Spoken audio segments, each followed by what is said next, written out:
안녕하십니까. 저는 배지대학교 건축과에 있고 최근에 올해 3월 달에 저탄소 사회를 지향하는 목조건축협회가 만들어졌는데 현재 회장을 맡고 있는 김정원입니다.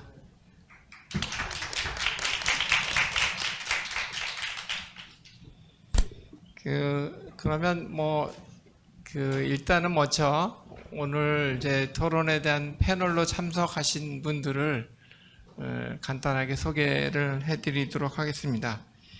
국토교통부의 녹색건축과장으로 계신 김현희 과장님 오셨습니다. 그리고 국립산림과학원 과장으로 계신 김명길 과장님 오셨습니다. ITM 건축사 사무소 대표로 계시고 국가건축정책위원회 위원으로 계신 유희화 위원님 오셨습니다.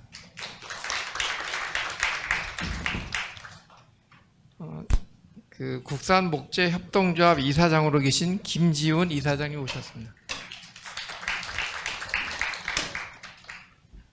한다운건설 대표로 계신 공광민 대표님 오셨습니다. 신하건설 부장님으로 계신 차준호 부장님 오셨습니다.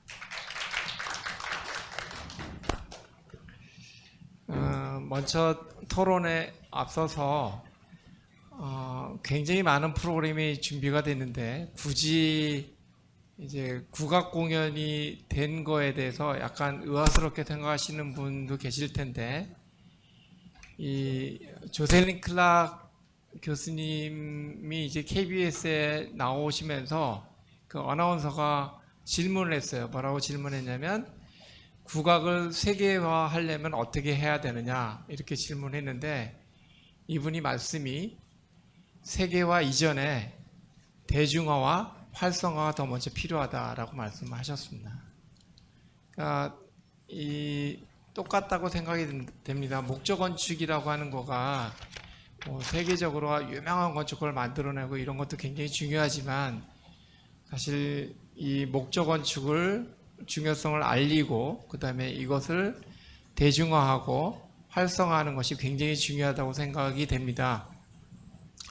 실제로 오늘 토론에 앞서서 그동안 산림청과 그 다음에 건축가들, 그 다음에 임업을 연구하는 여러 학자들이 굉장히 많은 노력을 수십 년 동안 해왔는데, 이제 어느 한 부분에서만 이렇게 열심히 준비하고 있는데, 이것이 확산이 되고 국가 정책으로 전환되는데 굉장히 중요한 그런 기회가 마련돼야 된다고 생각이 돼서 권영갈 위원장님께서 이제 이 행사를 우리가 주관하자라고 하셔서 이 행사가 진행이 되고, 그다음에 대전이라고 하는 서울에서 멀리 떨어져 있는 이곳에서 진행이 됨에도 불구하고 이렇게 많이 참석하셔서 저희 국가건축정책위원회에서는 굉장히 기분 좋은 출발이라고 생각이 됩니다.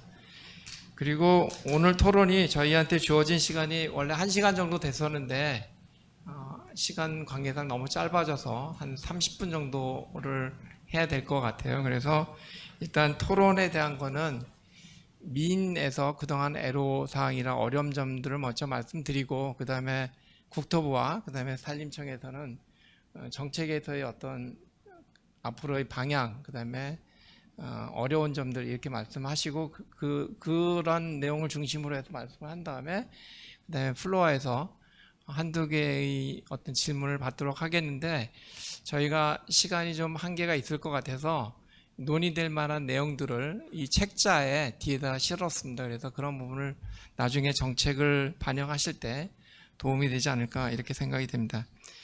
그러면 그 목재에서 제일 중요한 것이 아마도 이 생산, 가공, 그 다음에 건물로 짓기까지 어떤 준비 과정이 필요할 거라고 생각이 되는데, 국산목재협동조합 이사장으로 계신 김지훈 이사장님 먼저 말씀을 하시면 감사하겠습니다. 안녕하십니까. 국산목재협동조합 김지훈입니다. 사실 이게 프린트될이라고 생각하지 않고 그냥 막 써보내서 되게 죄송스럽게 생각합니다. 저희 국산목재협동조합을 간단히 소개해드리면, 저희는 원목 생산, 산에서 나무 베는 것부터 제재, 건조, 가공, 건축 설계, 글루렘 생산, 프리컷 가공, 건축 시공까지 하는 전국에서 유일한 회사고 전 세계에도 몇 개 없습니다. 그렇다고 규모는 굉장히 작고요. 그 여러 분야를 쪼개서 조금씩 다 하는 회사라고 이해하시면 될 것 같습니다. 저희 나무를 제재한다는 거, 그러니까 기본적으로 켜다와 자르다의 개념으로 하면 나무를 산에 있는 나무를 베는 거를 자르는 거고요. 그거를 원목을 갖다가 길이 방향으로 제재하는 거를 켠다고 그럽니다. 나무는 철과 플라스틱과 다르게 원래 원소재가 갖고 있는 그 형태보다 더 크게 만들기가 어렵기 때문에 공학 목재를 만드는 것이고요. 그런데 여기에 그냥 제가 써놓은 거는 그겁니다. 저희 제조사 입장에서 제일 곤란한 부분이 왜 국산 목재로 하면 뭐가 이렇게 비싸냐인데, 비싸게 주문을 해놓고 비싸냐고 묻는 과정이에요. 그러니까 시간을 얼마 안 주고 빠른 시간 내에 대단위의 목재를 생산해야 되는 부담을 가지고 가고요. 그리고 원목이 가지는 지림의 한계를 벗어나는 규격을 요구합니다. 그러다 보니까 공정이 늘어나서 길이를 집성하는 거, 또 폭을 집성하는 공정이 생기는 겁니다. 그래서 표에 나오듯이 그 여러 가지 공정 중에 몇 가지를 상세하게 되면 비용이 당연히 떨어지게 되는 것입니다. 이 아이디어를 사실 알고 있다가 적용이 가능하다고 느꼈던 게 조나무 소장님이 아까 보여주셨던 인왕산 숲속 쉼터에서 기둥을 그 정각제를 쓰지 않고 직사각형 형태의 단면을 그 평면을 쓴 것을 보고 거기서 굉장히 큰 충격을 받았어요. 왜 그러냐면 우리가 갖고 있는 원목, 그리고 전 세계적으로 가장 많이 제재하는 사이즈의 원목의 지름이 대략 30cm 정도입니다. 캐나다라고 나무가 많아서 60cm, 1m짜리 나무를 제재하는 데는 없습니다. 양산의 개념이기 때문에 항상 그 공정이 끝났을 때 제품으로 만들 수 있는 소재가 남으면 안 되는 거예요. 그래서 일본 같은 경우도 지름이 28cm인 원목이 지름이 30cm인 원목보다 비쌉니다. 반대로 30cm가 더 쌉니다. 그러다 보니까 저희가 가지고 있는 한계, 여기서 가장 크게 만들 수 있는 것들이 뭘까를 생각했을 때 글루렘 폭을 200으로 했을 때 저희가 제재하는 것이 대략 235mm 정도를 제재하고 건조하고 가공하는 거거든요. 235mm짜리를 제재하는데 지름이 30cm짜리에서 나오는 게 많으면 3개, 적게는 2개입니다. 그러니까 나무 하나 들어가서 단판 하나, 2개 나오는 거예요. 그럼 글루렘 하나를 생산하는데 드는 시간이 그만큼 더 걸리는 것이고요. 그래서 이런 것들을 규격화하는데 그 규격을 그냥 대량 생산할 수 있는 규격, 큰 거와 또 작은 거 이렇게 나눴으면 한다는 의미에서 그렇게 적어 놓은 것입니다. 비내화 구조 같은 경우에는 150각 정도를 사용하는 것이 적당할 것이고, 그리고 내화 구조일 때 200을 기준으로 해서 글루렘을 생산한다면 저희가 갖고 있는 산림 자원을 이용해서 경급이 작다고 느끼는 그런 나무들을 이용해서도 그 제품의 경제성을 확보할 수 있고요. 그리고 계속 생각하던 것 중에 제품의 단가를 어떻게 낮출 것인가의 고민이었는데 그 되게 간단한 거더라고요. 그러니까 돈을 안 쓰는 게 돈을 절약하는 거잖아요. 공정을 없애버리는 게 가장 제품이 저렴해집니다. 조나무 소장님께서 말씀하신 소규모의 목재를 이용하는 것들이 굉장히 필요한 과정 중에 하나입니다. 각재를 제재하고 건조해서 몰도해서 각재로 만든 단계가 아무래도 품이 많이 들어간 글루렘을 만든 것보다는 훨씬 쌉니다. 그런 일본 같은 경우도 지금 요즘 부는 바람이 글루렘만 생산해서 뭔가를 하지 말고 그냥 건조제를 사용해서 건조제 솔리드를 사용해서 그것들을 가지고 트러스 형태의 구조재를 만들어 그 구조적 성능을 발휘하는 최소의 재료를 사용해서 최대의 효과를 보는 그런 경제성을 확보하기 위한 정책적으로 그렇게 다가가고 있습니다. 이게 다 돈이잖아요. 건축주가 돈이 많이 들어가는 건축물을 좋아할 리가 없고 예산은 한정적인데 할 수 있는 것들을 어떻게 해결할 것인가에 대한 것들이 재료를 어떤 적재적소에 사용하는 방법이 먼저 토론되고 그리고 대량 생산할 수 있는 규격을 규격화시키고 그렇게 된다면 산업이 살아남기 위해서라도 투자를 이뤄내면서 대량 생산할 수 있는, 규격제를 대량 생산해 낼 수 있는 시설들을 갖추고 산업이 안정적으로 운영될 것이라고 생각됩니다. 감사합니다. 네, 짧게 해주셔서 너무 감사합니다. 김지훈 이사장님은 목재 협동조합 이사장이시기 때문에 그 목재 생산에 대한 전문가라고 아시겠지만 이분은 그 워슈라고 해서 전 미국에서 학부 과정에 제1위 학교인 건축가를 나오신 분입니다. 건축가입니다. 그래서 건축가이면서 생산 활동을 하시는 분입니다. 그다음에 다음 그 공강민 대표께서 시공을 하시면서 어려운 점이나 그다음에 개선점 이런 것들 말씀해 주시면 감사하겠습니다. 저는 주로 민간 분야의 주택이나 뭐 상가주택, 주거용 건축물 위주로 설계 시공하고 있는 회사를 운영하고 있습니다. 그래서 저희가 중목구조, 물론 이제 이 중목구조라는 표현이 우리나라 말은 이제 무거울 중자를 써서 이제 중목구조라고 하고, 또 미국식 목구조는 이제 경량 목구조라고 해서 스터드를 이제 벽체 중간에 넣어서 하는 방식을 경량 목구조라고 합니다. 근데 저희 한다움 건설은 사실은 한국다움을 줄여서 한다움이라고 합니다. 그래서 사실은 제 모토는 한국의 기술로 한국에 맞는 한국의 집을 짓고 싶은 게 제 사실입니다. 근데 막상 이 목조를 주택으로 적용을 하다 보니까 저희 나라는 정말 기술이 없더라고요. 그 기술이라는 게 우리 선조들이 갖고 온 그 옛날 우리 고건축 기술을, 그 기술도 상당히 좋은 기술인데 현재 우리가 건축을 하기 위해서는 구조 계산이 선행이 돼야 되는데 결구식 방법으로는 구조 계산이 계산값이 안 나오는 거죠. 그러다 보니까 이제 옆 나라 일본에서 많은 공부들을 했었고 또 많은 또 사례들을 배워왔습니다. 그래서 이렇게 하다 보니까 이제 콘크리트 위주로 주택을 짓고 콘크리트 위주로 건축물을 하다 보니까 이제 목조 건축으로, 예를 들어서 이제 주택 같은 경우에도 저는 주택을 하니까 이제 이게 좀 혼선이 있는 부분들도 있고, 또 저희가 직접 연구해가지고 국가 정책에 맞게 법규에 맞게 이렇게 해나가야 되는 부분들이 있더라고요. 그래서 총 3가지 부분인데, 먼저 미국이나 일본이나 목구조 사이에 우리나라 한옥도 그랬습니다. 기둥 사이에 단열재를 넣어서 이렇게 중단열이라고 제가 그냥 가칭으로 표현을 하겠습니다. 그렇게 해서 열 관류율이 충족이 되면 단열이 되는 구조로 외국 사례는 다 인정을 하는데, 이제 저희는 그렇다고 해서 제가 이거는 뭐 문제가 있다, 이건 잘못이다 이렇게 말씀드리는 게 아니라 합리적으로, 그리고 국가가 원하는 그 에너지 절약 설계 기준이나 관계 법령에 맞게 가고자 하는 취지에서 말씀을 드리는 거거든요. 그래서 이제 1번 이제 벽체 열관류율 적용 기준 혼선에 대한 제한인데, 미국이나 일본처럼 벽식 구조에서 스터드와 스터드 기둥 사이에 단열재를 못 넣게 하는, 지금 이제 못 넣게 한다는 기보다는 외단열을 하라고 지금 말씀을, 이제 질의 결과 이제 그런 내용들이 나왔는데, 근데 외단열을 하려면 목구조 같은 경우에는 열 전도율을 열 관류율로 치환해서 계산하면 목재의 두께를 4배를 더 키워야 됩니다.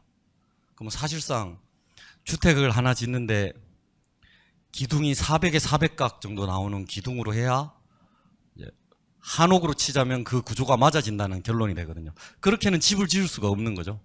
단가 문제도 있고. 그래서 이제 외단열을 하면 된다고 단순하게 생각할 수 있는데, 외단열을 하기 위한 자재가 아직 제대로 성능 검증이 된 자재는 아직은 없습니다. 그러면 이제 뭐 KCC에서 만드는 미네랄 보드 같은 경우가 있는데 그것도 아직은 정확히 기준을 통과하지는 못했습니다. 그래서 일본이나 미국처럼 우리나라도 계산에 의해서 평균 열 관류율 값이 충족이 된다고 하면 이것을 통과를 시켜주시면 어떨까 하는 제안을 드립니다. 그 다음에 2번째 부분은 층간소음에 대한 부분입니다. 이 층간소음은 중량 충격음, 이제 임팩트볼, 고무 공간 등을 떨어뜨려서 그 충격음이 50데시벨 이하를 충족을 해야 되는데요. 사실 이게 쉽지가 않습니다. 그래서 이제 콘크리트 벽식 구조에서도 표준 바닥 구조, 국토부에서 고시한 표준 바닥 구조 3에 의하면 210mm 슬라브를 치고 그 다음에 소음하고 완충제 40mm를 하고 그 위에 마감 몰탈 40mm를 해야 이게 통과가 되는 거죠. 그러면 총 290mm가 돼야 되는 거예요. 근데 목구조에서 이렇게 하려 그러면 이 쉽지가 않은 얘기거든요. 그러면은 이거를 어떻게 해야 될 거냐 이거 생각을 해봤는데 층간 소음 문제는 국가적 관리 문제라 이거를 뭐 우리는 따로 예외 조항을 만들어 달라 법규를 새로 만들어 그렇게 이렇게 접근할 부분이 아니라 이걸 좀 많은 연구를 통해서 실물 시험체를 구성해서 우리가 허용 소음 기준을 통과하는 시험 성적서를 받으면 그걸 가지고 법규에 만족할 수가 있거든요. 예, 그래서 저희 저탄소 목조 건축 협회가 국토부에서 이렇게 인가를 내주셔갖고 저희가 이제 활동을 시작했는데 저희 협회에서 이 연구 과제를 따서 이 진행을 하고 싶은 게 제 의견입니다. 마지막으로 그 목조 건축에서 내화 구조 기준을 이제 말씀을 드리고 싶은데요. 저희가 이제 단독주택 2층 이하에서는 사실 뭐 이런 기준들이 적용되지 않습니다. 그러나 어느 정도 상가주택 또는 다가구 주택 어느 정도 중소형 건물에서는 콘크리트로 하지 말고 목조 건물로 건축물로 하고 싶은 제 바람이 있어서 이런 말씀을 드리는 건데요. 그래서 건생 건축물 3층 이상 및 다세대 다가구 주택일 경우에 목조 건축에서 목구조 지붕 틀, 지붕을 받치기 위한 그 구조 틀, 지붕 틀과 지붕을 1시간 내와를 통과를 해야 됩니다. 근데 이 지붕을 받치는 그 구조, 뭐 돌이라든지 동자주라든지 이런 보드를 다 1시간 내화를 해야 되기 때문에 이것도 쉬운 일이 아닙니다. 그래서 이거는 단편적으로 생각할 게 아니라 이 내용 또한 연구 과제를 구성해 가지고 그에 맞는 지붕 구조와 목조에 맞는 지붕 구조를 만들고 해서 시험 성적서를 내면 법규에 맞는 일을 한다고 생각이 듭니다. 이상으로 제가 좀 시급히 개선이 요구되는 사항이라 한번 정리해서 말씀드렸습니다. 이상입니다. 네, 감사합니다. 감사합니다. 공광민 대표께서는 이제 주로 목조 주택이라든가 목조 상가 이 건물을 지어 오셨고 설계까지 하시는데 차준호 부장님은 지금 목조 주택보다는 목조로 이루어진 대규모 건물들 이런 것들 지금 현재 시공을 하고 계십니다. 그래서 차준호 부장님께 마이크를 넘깁니다. 네, 안녕하십니까. 인사 소개받은 신화건설의 차준호 부장입니다. 저는 앞서서 여러 가지 내용들을 많이 말씀을 해주셨기 때문에 시공 현장 측면에서 몇 가지 소견을 말씀드리고 마무리하도록 하겠습니다. 물론 다 잘 아시다시피 현장 관리 측면에서는 사실 원가 관리 그리고 품질 관리, 공정 관리 이런 부분들이 가장 좀 중요한 부분이 있습니다. 앞서 이제 김지훈 이사장님께서도 말씀하신 것처럼 구조용 집성제의 규격화라든지 아니면 대량 생산 뭐 이런 부분들이 가능해야 결국은 우리가 지금 가장 많이 쓰고 있는 철근이나 레미콘 등과 같이 어떤 원가라든지 품질 이런 부분들이 좀 관리가 될 수가 있고 그리고 이런 부분들이 일정 부분 이제 재고가 쌓여서 재고 운영들이 또 가능해야 저희가 이제 그 이후에 뭐 공사의 지연 없이 어떤 시공 현장의 공정 관리 부분들을 저희가 이제 될 수가 있는데 이제 그런 부분들이 굉장히 중요하다고 생각합니다. 그래서 여러 가지 이런 현장 관리 측면에서 규격화와 대량 생산이 굉장히 중요한 부분이다. 그리고 자재에 대한 재고 운영 이런 가능 부분이 굉장히 중요하다라는 부분을 말씀드리고요. 이를 위해서는 우리 국내 KS 인증 업체들이 많이 있습니다. 국내 대략 한 10개가 넘는 업체로 알고 있는데요.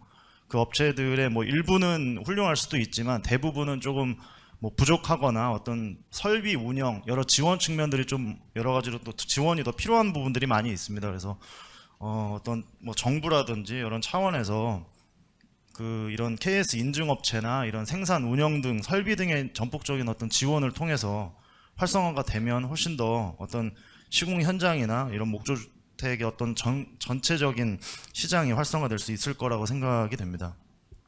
두 번째로는 그 앞서도 계속 얘기가 나왔었는데요. 구조 설계에 대한 부분입니다. 물론 뭐 이게 뭐 지금 현재 너무 이렇게 그 현실에 맞지 않다라든지 이루어지지 않다 이렇게 표현 드리는 거는 아니지만 그 공사의 실시 설계 시에 그 디자인 설계뿐만 아니라 어떤 구조 설계가 조금 더 면밀하게 검토가 돼서 어떤 뭐 지금 전기통신 소방의 배관 계획이라던가 아니면은 어떤 이런 그 접합부 마감에 관련된 방법들 그리고 부재의 규격 또는 커넥터의 어떤 연결 방법이나 규격 뭐 이런 부분들에 대해서 조금 더 이제 그 어떤 그 검토가 되어지면 사실은 결과적으로 현장에서 약간 좀 비계획적으로 이루어지는 어떤 시공 보완 이런 것들이 좀 최소화될 수가 있기 때문에 이런 부분들이 사전에 조금 더 구조 설계 부분이 검토가 되면 많이 더 개선이 될 것 같다라고 이제 생각하는 부분을 한 번 더 말씀드리고요. 마지막으로는 그 중목구조 현장의 전문 시공과 어떤 감리 인력 양성에 관련된 부분입니다. 뭐 지금도 그 현장에서 충분한 그 경험과 기능 부분들로 이렇게 시공과 감리를 진행하고 계시지만 뭐 실제 현실에서는 일반 그 건설 기술인 또는 문화재 수리와 관련된 어떤 기술인 분들이 보통 대부분 이런 시공과 감리를 담당하고 있습니다. 그래서 장기적으로는 목조건축 어떤 시장의 활성화를 위해서 뭐 국토부 방침 또는 뭐 어떤 정부 기관의 방침으로 자격 기준 등이 조금 더 이제 구체화되거나 이를 통해서 전문적인 어떤 시공 또는 어떤 감리 인원들이 좀 더 확충이 되면 좋을 것 같다라는 어떤 말씀을 드립니다. 네, 일단 이상입니다. 네, 시간이 충분치 않아서 하고 싶은 말씀이 많으실 텐데 그 짧게 끊어주셔서 감사합니다. 그 오늘 현장에서도 사실 그 보를 다 설치한 다음에 배관 위치가 맞지 않아서 배관을 뚫기 위해서 한 2주 정도 공사 기간이 늘어나고 이런 상황이 벌어지고 있는데 아무래도 이제 그 시시 설계를 위한 그 규격화, 표준화 이런 부분이 가격이랑 그다음에 생산 시스템이랑 연결돼서 굉장히 중요한 부분이라고 생각이 됩니다. 그런 부분에 대해서 말씀을 해주셨습니다. 사실 그 이제 건축계에서는 목조 건축에 대해서 실제로 작업하시는 분이 그렇게 많지 않은데 그 기반을 목조 건축 포럼이라고 하는 한 20여 년 전부터 준비해오고 그래서 산림청이 굉장히 많은 노력을 해오셨습니다. 그래서 김명길 과장님 김명길 과장님 산림청에서 지금까지 노력해온 거 앞으로의 방향을 좀 말씀해 주시면 감사하겠습니다. 네, 안녕하십니까. 저는 그 산림청 소속 기관에 있는 국립산림과학원인 김명길 과장입니다. 저희는 이제 그 아까 백이채 소장님하고 여러분들이 그 지금 공학 건축에 관련되는 연구를 말씀을 해주시는데 지금 현재 목조 건축에 관련돼서는 이막 인상공학 하는 사람들만 하고 있다라는 중에 한 사람으로서 그동안은 계속 고군분투하면서 목조 건축에 말씀하신 설계, 그다음에 재료적 부분, 그다음에 성능적 부분, 시공적 부분을 한꺼번에 좀 어떻게든 마련해서 이게 건축 업계에 목조 건축이 좀 진입할 수 있도록 노력하기 위해서 했는데요.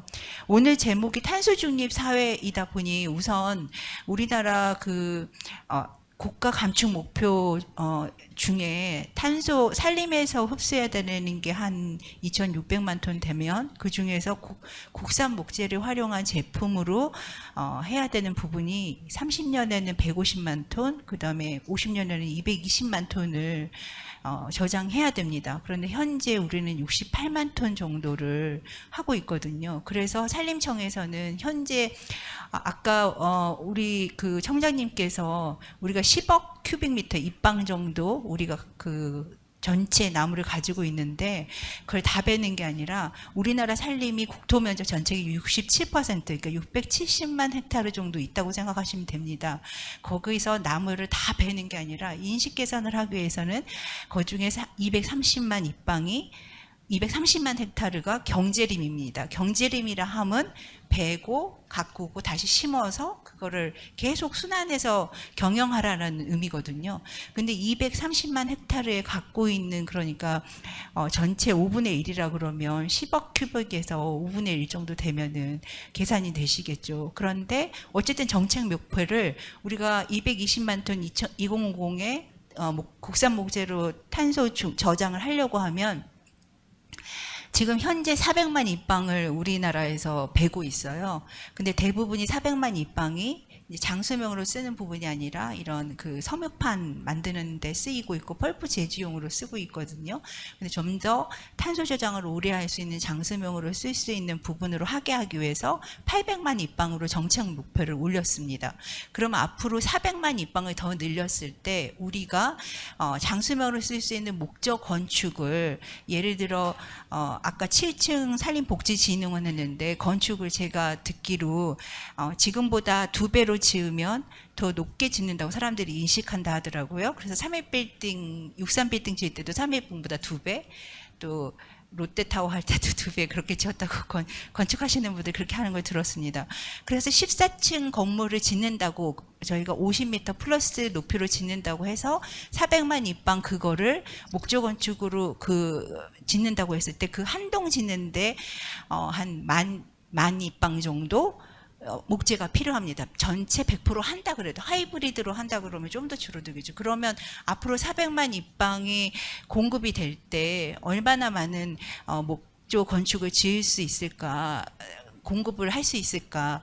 아까 김지훈 사장님께서 대량 생산이 필요하다 하는 부분에는 일단 공급해주는 원목 가격 부분보다도 지속적 공급이 가능해야지 대량 생산이 가능하다고 생각하거든요.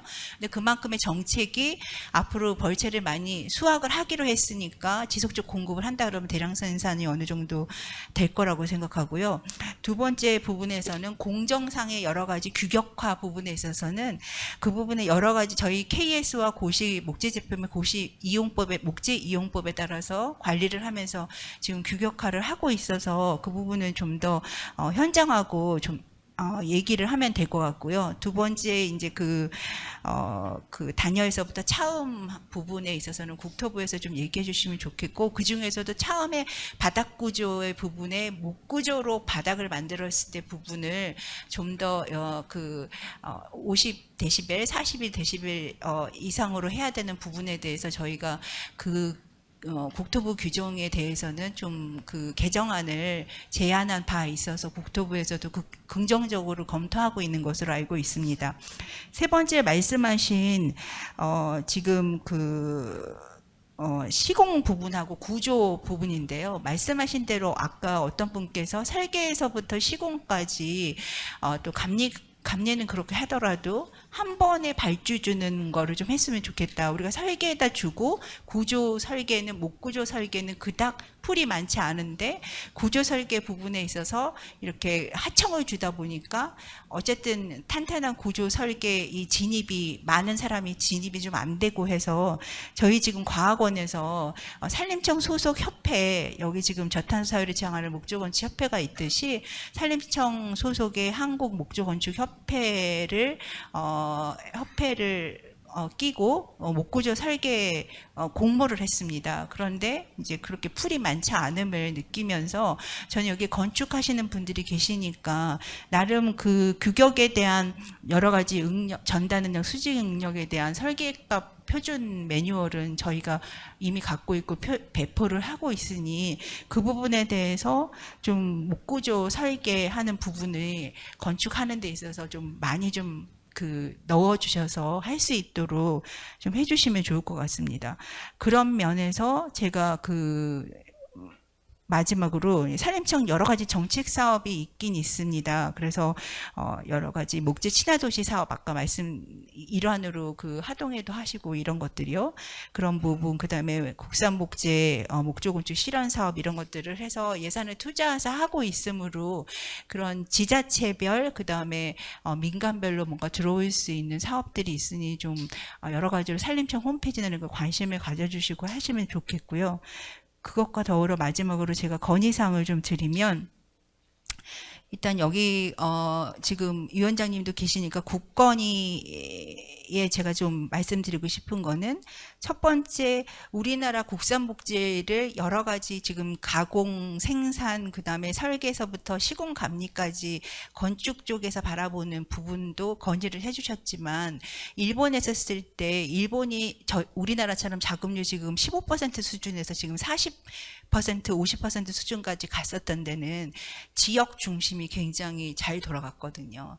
그러니까 우리 나라에서 뭔가 인증을 주거나 인센티브 보조금을 주거나 하는 거는 WTO 세계 무역 목재가 무역하는데 무역협정이 어긋납니다. 그런데 지역에서 인증을 주거나 보조금 제도를 주게 되면 일본에서는 그런 걸 해서 WTO에 가서 그건 지자체가 하는데 국가가 어떻게 하겠느냐 해서 많이 넘어간 부분을 자금률을 올렸거든요. 그래서 저는 국건위에서 이런 계기도 마련해 주셨고 또 협회도 만들어 주셨고 하니까 지자체의 어떤 인증, 지역 인증 목재를 인증제를 도입하거나 보조금을 줄 수 있도록 전기 자동차 해마다 굉장히 많은 보조금을 주고 있는데 그 전기 자동차 보조금 주는 것만큼 우리 국산 목재에 보조금을 준다 하면 입방당 계산한 값이 있는데 이제 정확한 말씀을 드리긴 아직까지 좀 어려운 상황이고 줄 수 있는 충분한 그 탄소 저장 측면에서 가능하거든요. 그래서 그런 걸 좀 예산 확보를 할 수 있도록 좀 많이 말씀해 주시면 좋을 것 같고요. 두 번째는 지금 지역 그 국산 목재를 쓰는 것도 중요하고 그다음 두 번째 공공건축 중에 가장 교육부 아이들이 어렸을 때부터 목재를 다루면서 목재 문화에 젖을 수 있고 그걸 목재를 계속 쓸 수 있도록 하려면 교육부에 지금 여러 가지 스마트 학교 사업을 할 때 진입을 국산 목재가 좀 했으면 좋겠는데 일단 교육부는 가장 걸리는 게 내화 2시간, 3시간 저희 기술로는 됩니다. 제가 알기로는 국토부나 소방방재청의 고시를 이제 3년마다 뭐 5년마다 이렇게 얘기를 하는데 내화 기준은 얼마든지 저희 기술이 돼서 되는데 한 가지 문제는 불연 소재로 반드시 학교는 하라는 거예요. 그런데 절대로 목재는 불연은 될 수가 없죠. 그래서 아까 2시간도 좀 해주면 좋겠다는데 저는 중불연으로 그 학교 그 건물도 할 수 있도록 좀 고려를 해주시면 어떨까. 그렇다 그러면 훨씬 학교 교육 시설을 만든다 그런 목재로 변환한다 그러면 충분히 많이 탄소 저장 능력을 가질 수 있는 게 될 것 같고요. 그다음에 카본 캡처를 위해서 기후 대응 자금을 R&D 투자를 많이 하는 걸로 알고 있습니다. 그런데 그 기후 대응 자금을 운영하는 부처에다 말씀해 주셔서 목조건축, 목재 이용을 많이 쓰는 수요자나 그다음에 생산자나 이런 부분들한테 좀 R&D 예산 투자를 가능하도록 좀 이런 말씀들을 좀 해주셨으면 좋겠습니다. 그러면서 그 국토부가 지금 아까 법률도 저희랑 많이 같이 하고 있고 또 공공건축 그러면서 그 차원 부분에서도 여러 가지 규정도 많이 고려해주고 계신데 그 외에 공공건축물 리모델링, 그린 리모델링 사업하시는 걸로 알고 있습니다. 그럴 때 좀 국산 목재 사용하도록 유도해 주시고 또 녹색건축 인증제에 목재 사용 비율 부분 지표 이런 것들을 좀 추가를 해주시면 어떨까 싶습니다. 이게 두서없게 막 말씀드렸는데 네, 저희가 건의만 해서 좀 죄송하네요. 네, 감사합니다. 네, 저희가 민원을 드리려고 모셨는데 저희가 오히려 민원을 받게 됐습니다. 그 꿈틀꿈틀거리는 목조 건축에 대한 움직임을 확 휘어잡아서 저희 협회도 인증을 해주시고 또 이런 행사도 하게끔 해주셨습니다. 녹색건축가의 김현희 과장님 모시겠습니다. 네, 안녕하십니까. 국토교통부 녹색건축과장 김현입니다. 아유, 오늘 어깨가 무거운데요. 민원도 많이 듣고, 평소에 생각했던 과제도 많고요. 먼저 기본적인 얘기를 한번 좀 말씀을 드려볼까요? 저희 건축물의 이제 통계를 한번 보면요. 저희가 한 22년 기준으로 735만 동이 있고요. 한 해 한 20만여 동이 이제 인허가 내지는 뭐 준공 착공 뭐 이런 식으로 진행이 돼요. 그 중에 뭐 주거용은 60%가 좀 넘고요. 10년 이상 된 건축물이 한 83.3% 정도 되고 그 중에서도 이제 그 83.3% 중에서 30년이 넘어가는 게 한 23% 정도 돼요. 자, 1층짜리 건물은 얼마 정도 될까요? 1층짜리 건물이 60.9%예요. 그리고 2층에서 4층 사이 건물이 33.3%. 사실은 우리가 이제 고층 건물 막 이렇게 얘기를 하지만 우리 도시에 사니까 대부분의 건물들이 다 고층 건물 같아 보이고 이러지만 전체적으로 비중을 보면 이제 저층 건축물이 상당히 많습니다. 근데 거기서 우리는 사실은 목조를 어느 순간부터 버려버렸어요. 그냥 이제 단단하고 튼튼한 집 짓고 싶다 해서 이제 어느 순간 다 RC로 짓고 이렇게 변하게 됐죠. 근데 그 과정에는 사실은 이제 산업 기반이 무너졌다는 게 가장 큰 원인일 것 같고요. 그래서 실제 지금 목조 건축하면 이제 일반적인 사람들이 아는 걸로는 싼 집 아니면 정말 고가의 고층의 이제 아까 PPT에서 계속 봤었던 그 수많은 예들 사실은 특수한 경우인 거죠. 그 고층의 대공간에 이런 아주 비싼 이제 CLT님은 이런 이제 재료를 써서 만든 집들은.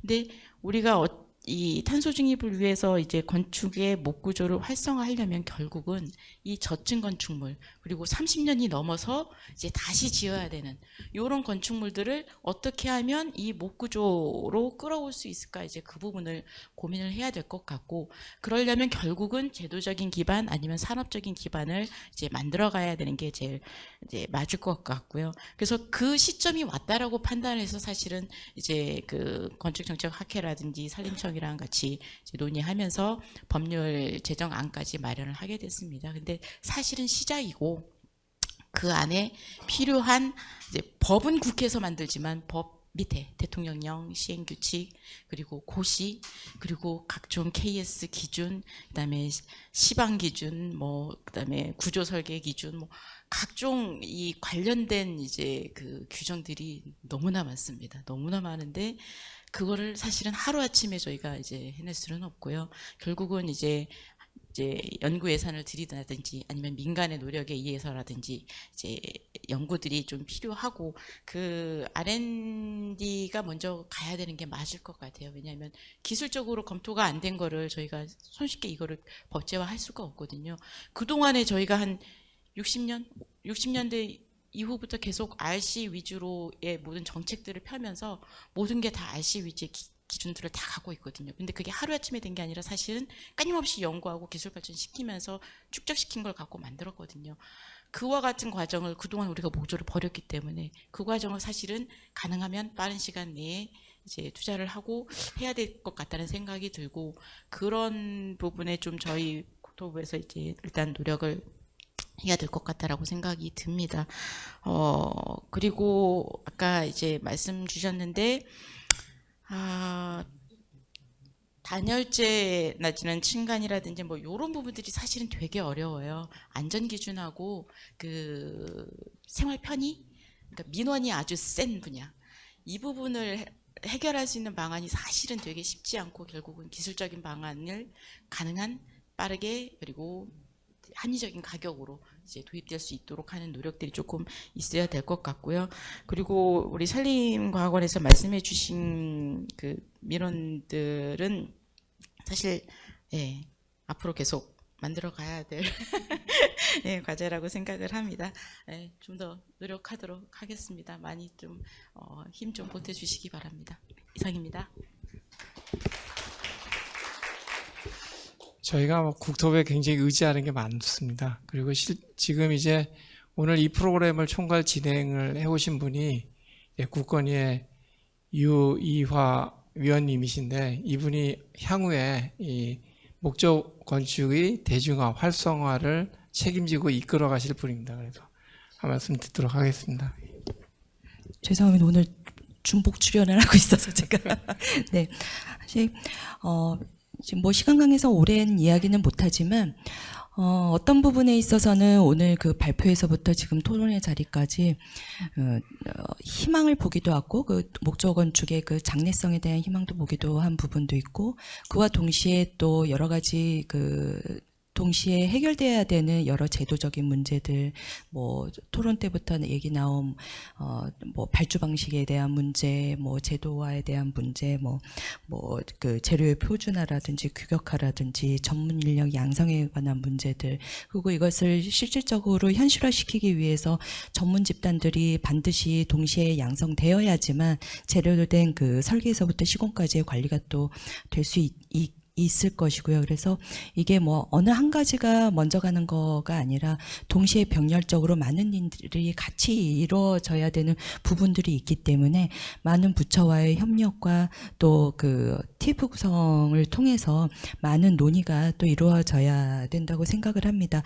어쨌든 탄소 중립이라는 거는 이제는 뭐 예전에는 아리백 얘기 나왔지만 요즘에 지난주죠. 그 대통령께서 유엔 가셔갖고 그 CF100이라는 단어를 쓰시면서 카본 프리에 앞장서는 그 한국을 만드시겠다라는 유엔에서의 그 발표도 하셨는데, 어떻게 보면은 세계적 건축 하나로만 봤을 때는 그런 세계적인 탄소 중립의 흐름에서 저희 한국이 뒤떨어지고 있는 거는 사실입니다. 그래서 그래도 어느 정도는 우리가 발을 한 발짝이라도 뛰면서 가야 된다라는 이 세계적 패러다임은 거스를 수 없다고 생각을 합니다. 그래서 오늘 이 국건위에서 주최하는 그 목조 건축 활성화를 위해서 위한 심포지엄을 주최하는 첫 번째 자리입니다. 그래서 굉장히 그런 그 여러 가지 앞으로 풀어가야 되는 그 문제에 있어서의 그 이 어떤 초석을 다질 수 있는 그런 자리가 됐다고 생각을 하고요. 정책 마련을 위한 그 초석을 다질 수 있는 자리가 되었다고 생각을 하고요.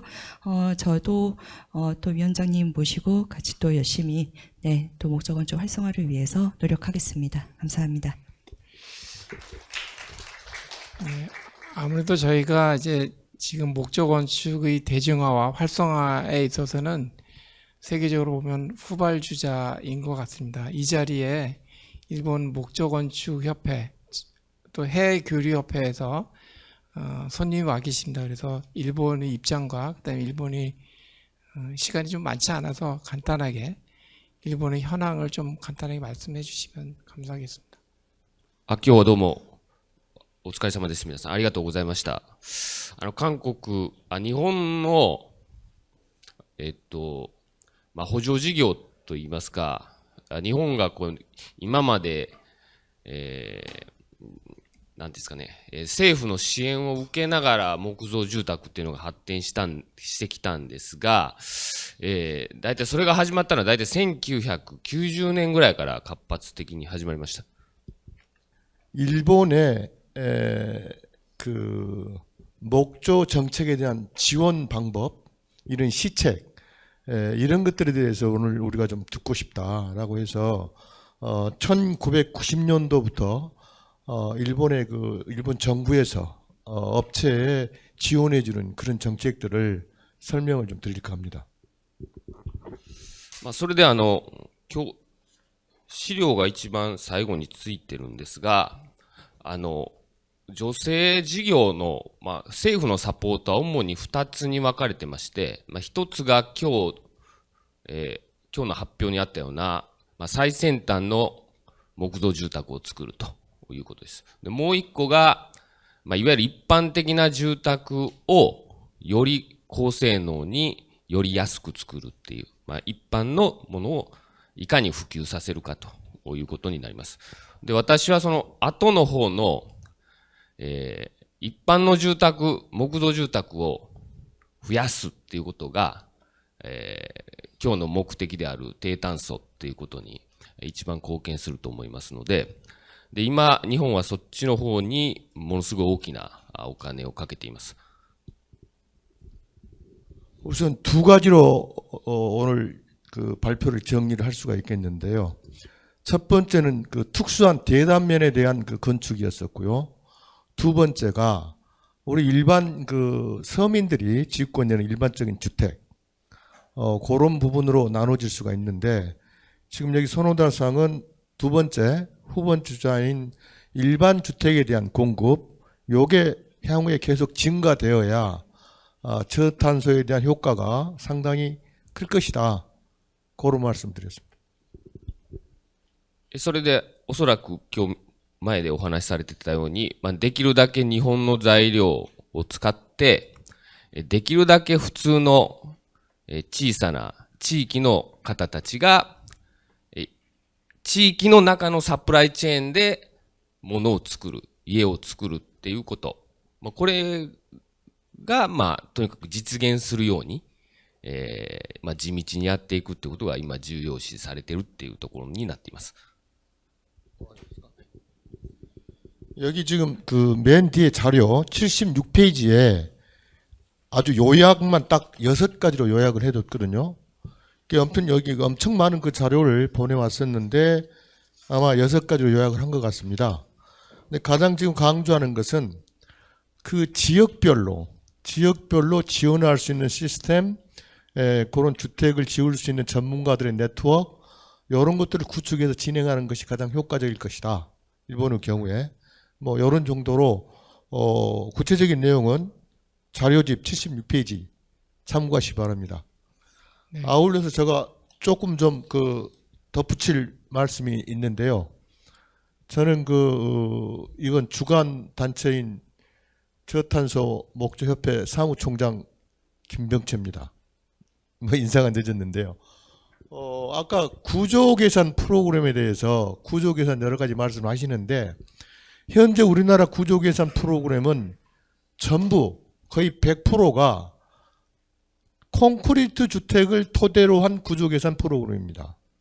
따라서 목조주택에 대한 구조계산 프로그램을 이번에 구조인 디자인 연구소 이번 이준하 교수님 와 계십니다만은 그걸 개발을 했고 우리 협회와 같이 출시를 할 예정이고 그 평가회를 갖기 위해서 이번에 소노다상에 오셨어요. 그래서 10월 5일 아주 좋은 평가를 결과가 도출이 됐고요. 12월쯤으로 시뮬레이션 테스트를 할 예정입니다. 그래서 경량 목구조 한 케이스와 중목구조 한 케이스를 만들어서 실제 그 공식에 대입해서 시뮬레이션 한 결과 여러 가지를 또 홍보하고 공식적으로 12월 이후에 그 구조인 팀브라는 프로그램을 저희 협회 플랫폼 웹상에서 구동을 시킬 예정입니다. 관심을 좀 가지셨으면 고맙겠습니다. 감사합니다. 시간이 좀 많으면 여러분들 토론도 좀 진지하게 해야 되는데 플로어에 계신 분 한 분만 코멘트를 받도록 하겠습니다. 혹시 질문이나 아니면 코멘트 하실 분이 계신지 없으시면 저희를 이렇게 도와주시는 걸로 알고 저희 오늘 행사를 전체 총괄하셨던 우리 이 위원장님 한 말씀 듣도록 하겠습니다. 예, 그냥 앉아서 제가 하겠습니다. 목조 건축은 이제 보니까 서방 세계에서 좀 일찍 나아갔고 우리는 아직 이제 걸음마 단계인 것 같습니다. 대부분 모든 사회 문제에 대한 그 대안이라든가 기술적인 논의 같은 것은 이러한 경로를 거치는 것 같아요. 어떤 필요가 있고 그 필요에 대한 어떤 인식이 시작이 되고 그 가치 인식이 시작이 되고 그래 가지고 어떤 그 시험적인 그 파일로트 성격의 대안 적용이 나오고 그것이 매스 프로덕션 대중화되고 그것이 보편 문화로 정착하게 되고 삶의 양식을 바꾸고 삶의 형식을 바꾸고 이런 경로를 대부분이 다 거치는데 필요에 대해서는 우리가 이미 알고 있습니다. 왜 목조 건축을 우리가 이 지점에서 논의하는가라는 것은 그 인류 문명의 어떤 파국을 치닫고 있는 그 인류 문명에 대한 인식, 에너지 고갈이라든지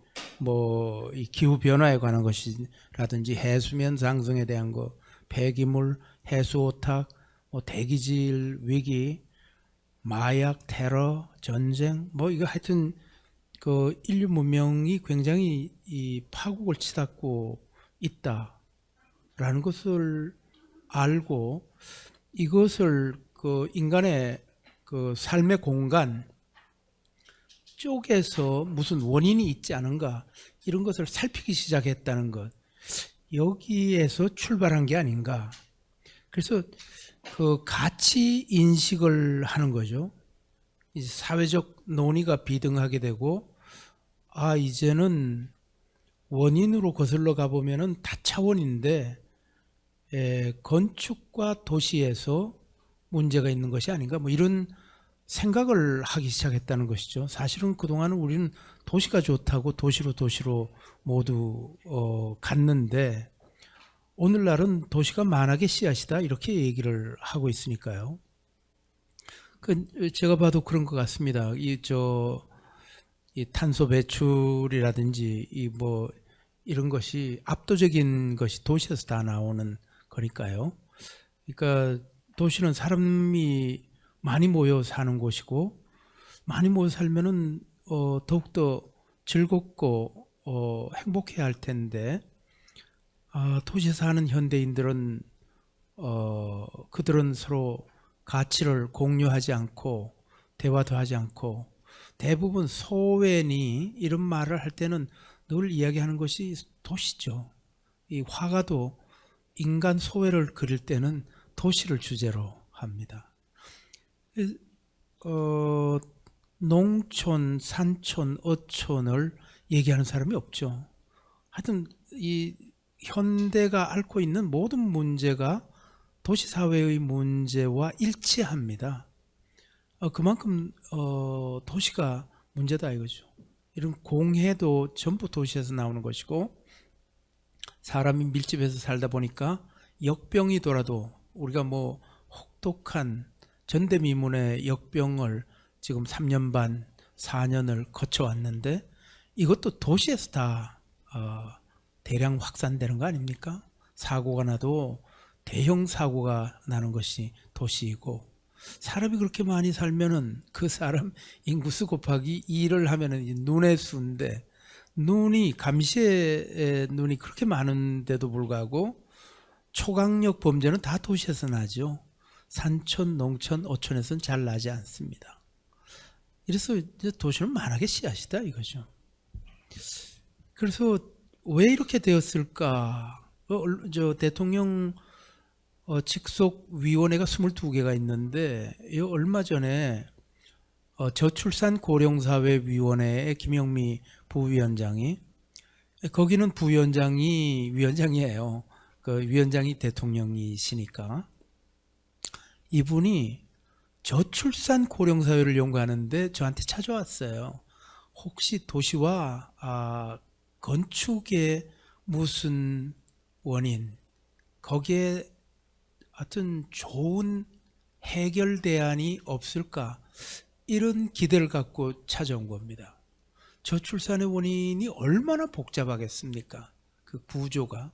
그런데 그걸 삶의 공간, 주거의 구조에 문제가 없나, 뭐 이런 것을 살피려 오시기도 했거든요. 하여튼 이런 겁니다. 사회적 논의가 지금 되고 있고, 이 가치의 인식, 오늘 우리가 이 심포지움을 하는 것도 가치 인식을 위해서, 우리가 공유하기 위해서 하는 거죠. 가치 인식이 있으면 그 다음에 시험적인, 오늘 시험적인 그 7층 높이의 목조 건축을 우리가 그 현장 답사를 했습니다. 이 파일럿 적용하는 단계가 이렇게 되죠. 모형적인 제작을 해보는 단계. 지금은 가치 인식과 모형 제작 단계, 여기까지 우리가 와 있는 것 같아요. 이 서방 세계에서는 이거보다 훨씬 더 나아갔고, 이제는 대중화하려는 쪽으로 가니까 우리보다 더 나아간 거죠. 심지어는 목조 건축이 아니고 목조 도시를 만들려고 하고 있으니까요. 그들은 요때쯤 가치 인식이 있을 때쯤 나오는 게, 아까 네 번째 발표가 법에 대한 것인데, 법제가 그때 이루어지거든요. 이게 이제 일반적인 경로예요. 이게 경로고, 그 시범적인 그 대안의 건설 그리고 제작, 이런 것이 있으면 그다음 단계로 이제 대중화, 매스 프로덕션으로 넘어가는데 요때 나오는 것이 지원이죠. 중앙 정부의 지원이 있는 경우가 있고 이 지방 정부, 지자체의 있고 요때 나오는 게 아까 말씀하셨던 보증 보조금 주고 인증제도 시행되고 이런 경로를 거치죠. 그래서 이게 대중화되는 단계로 넘어가고 이것이 보편 문화로 정착하게 그날이 오면은 정말 이제 우리가 유토피안 이미지를 갖게 되는데 대기질 좋아지고 물도 깨끗해지고 인간은 행복해지고 이런 것이죠. 오늘 국토부 제1차관이 오셨다가 한데 저한테 그런 고백을 하셨어요. 이게 그냥 제가 꼭 오시라고 해서 오셨는데 재밌는 세미나다 그래서 왔는데 와서 이분이 심각해져 갖고 가셨어요. 이게 이만저만한 아젠다, 내셔널 아젠다가 아니다 이런 것을 느끼고 갔어요. 이게 기후변화에 대한 대안이기도 하고 궁극적으로는 인성이 변할 겁니다. 사람이 변하고 행복 지수가 높아지고 이런 것과 관련된 것이기 때문에 목조 건축이라는 게 그래서 이런 것을 인식하고 가신 거죠. 저 차관께서요. 그래서 하여튼 그게 보편 문화가 되고 목조 건축은 지금 걸음마 단계에서 신기한 무슨 시도를 하는 것으로 되어 있는데 이게 보편적인 삶의 양식이 되고 형식이 되고 그러면은 지구 환경이 다시 살아나겠죠. 그때는 유토피아가 되는 거죠. 그래서 이런 경로를 일반적인 모든 사회적 문제나 기술적인 논의의 경로입니다. 이게 늘 틀에 박힌 프로세스인데 이런 노력을 우리가 안 해도 목조 건축으로 갑니다. 혁명론을 읽어보면요, 마르쿠제나 이런 게 혁명론을 읽어보면은 혁명은 impatience, 인간의 참을성 없음 때문에 일어나는 거거든요. 혁명을 일으키지 않아도 그 혁명으로 도출되는 상태로 인간은 갑니다. 그런데 그게 장구한 세월이 걸리니까 혁명을 일으켜서 빨리 세상을 바꾸는 거죠. 그거는 우리가 주전자에 찬물을 담아가지고 난로에 올려놓으면 시간이 많이 걸리죠. 그런데 혁명은 그 주전자에 뜨거운 물을 부어버리는 거예요. 금방 비등점까지 가버리게 만드는 게 혁명이죠. 우리가 이런 이 심포지움을 하고 이런 노력을 하고 빨리 법제화하고 빨리 인증제도도 만들고 보조금도 주고 속도를 내는 것은 이 혁명론이 설명하는 것과 같은 겁니다. 그날을 빨리 앞당기기 위해서 이 사회가 지속 가능하지 않고 생태적으로 불건강한 상태를 빨리 피하고 유토피안 세계로 빨리 가게 하기 위해서 우리가 이런 세미나도 하고 발표를 하는 거고, 오늘 이 자리에 올 때는 아마 대부분들이 지금 여기 패널도 각자 계신 곳이 다르고 연구하시는 것이 다르고 사업하시는 것이 달라서 굉장히 부분적인 것 같은데, 우리가 심포지움을 통해서 그러니까 20% 지식을 갖고 있던 게 와서 종합적이고 60-70%로 내 자신을 끌어올려서 돌아가게 되는 그 효과를 갖는 게 이제 이런 세미나 하는 이유인데, 이러한 것을 통해서 우리가 이 좋은 세상을 앞당기는 것이 아닌가 이런 생각을 합니다. 저희가 국가건축정책위원회가 지금 하고 있는 방향성이 굉장히 지방에 맞춰져 있습니다. 미래의 희망이 지방 도시에 있다고 생각을 하고 있습니다. 그동안 우리나라는 너무 중앙 집권적이었습니다. 정치 경제적으로 서울 중심 지방 중앙 집권적인데 그보다 더 중앙 집권적인 것은 문화인 것 같습니다. 문화적으로 너무 중앙 집권적이다. 그러니까 뭐 서울을 벗어나면 촌놈 되는 것으로 되니까 이거는 지금 나라가 경쟁력 없는 아주 극한의 방향으로 가고 있다는 생각이 들어요. 그래서 저희가 사실 굉장히 의도적으로 움직이고 있습니다. 우리가 국권위가 3월 27일에 저희 7기 국권위가 출범을 했는데 맨 처음에 간 게 순천에 간 겁니다. 전남 순천에 순천만 국제정원 박람회를 하고 있어서 그 노광규 시장의 초청을 받아가지고 제일 먼저 순천을 돌아보는 생태도시는 어떻게 갈 수 있을까를 생각하기 위해서 갔었고요. 그 두 번째는 우리가 모듈라 하우스, 모듈라 건축에 대한 연구를 하고 있습니다. 제도를 좀 더 활성화하기 위한 노력을 하고 있는데 그것 때문에 경기도 용인에 가서 우리가 또 이런 세미나도 하고 했었습니다. 이제 이것도 지금 대전에 와가지고 목조 건축, 목조 도시에 대한 논의를 하고요. 서울에서 할 수 있는 거를 대전으로 와서 하는 겁니다. 일부러 서울에서 안 합니다. 저희가. 그리고 다음 순서는 다음 달에는 저희가 대구 갑니다. 대구에 가가지고 대학의 일부 기능을 구도심으로 옮겨서 구도심 활성화하고 대학도 활성화되고 구도심 황폐화되고 있는 구도심도 활성화하겠다는 걸 하고요.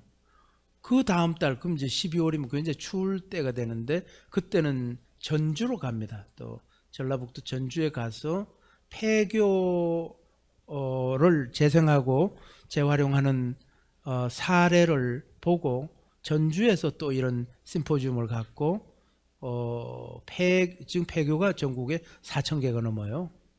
이게 정말 어마어마하게 쏟아져 나오고 앞으로는 더욱더 나오게 될 텐데 이것을 통해서 어떻게 지방 활성화를 할 수 있을까를 저희가 또 연구를 하고 있습니다. 이렇게 서울 중심의 대한민국을 이제는 지방 중심으로 바꿔나가는 그러한 노력도 저희들이 하고 있습니다. 오늘 하여튼 여러 패널 여러분들 그리고 발표하신 분들 대단히 감사합니다. 아마 목조 건축에 대한 인식이 저희들에게 훨씬 더 높게 되었고 앞으로 이 목조 건축이 현실화되는 그날을 훨씬 앞당길 수 있으리라고 생각합니다. 예, 감사합니다. 네, 오늘 이 모아진 뜨거운 이 에너지들이 주전자 안에 그 물을 엄청 뜨겁게 만들어 저희가 혁명을 일으킬 수 있습니다. 탄소 중립 사회와 목조 건축 주제로 다양하고 좋은 의견들 너무 많이 주셨고요.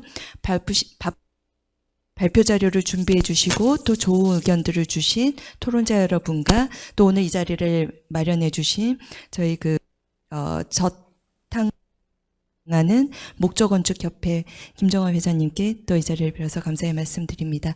네, 이제는 마칠 시간입니다. 오프라인과 온라인 생중계로 심포지엄을 진행했습니다. 오늘 발표 및 토론회를 통하여 제시된 상황은 시켜나가는데 밑거름이 될 것이라고 믿고 있으며 앞으로도 다양한 의견을 수렴할 수 있도록 소통의장을 마련해 나가겠습니다. 긴 시간 함께 해주셔서 감사합니다. 네, 돌아가시는 길 안전하게 돌아가겠습니다. 네, 감사합니다.